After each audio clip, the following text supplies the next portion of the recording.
Friends, আজকে আমার husband ice cream বানাচ্ছে। এই দেখো আইসক্রিম বানাচ্ছে।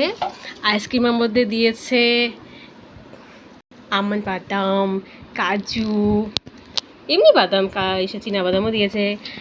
তারপরে কি দিয়েছে? এটা খেজুরও দিয়েছে না? হ্যাঁ, খেজুরও দিয়েছে, দুধ দিয়েছে, কিশমিশ দিয়েছে।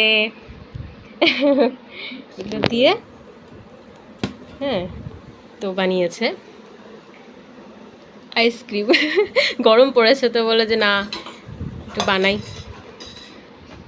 এই যে এগুলোতে রেখেছে, এগুলোতে রেখে এখন আমরা ডিপ ফ্রিজে ঢোকাবো। কাঠি দিতে হতো বলো, কাঠিটার ব্যবস্থা, কাঠি দ্বারা ওটা করে আমরা কাঠি ঢুকিয়ে তারপরে আমরা ফ্রিজে ঢোকাবো। দেখি কেমন হয়। ছেলে মানুষ বানাচ্ছে, এটাই বিরাট বড় ব্যাপার, তাই না? ভালোই হয়েছে মনে হয়। অল্প আমি চেখে দেখেছিলাম, টেস্টটা ভালোই হয়েছে। ফ্রিজে ঢোকানোর পরে তারপর কি তৈরি হয় দেখা যাক। ওকে, টাটা গাইস।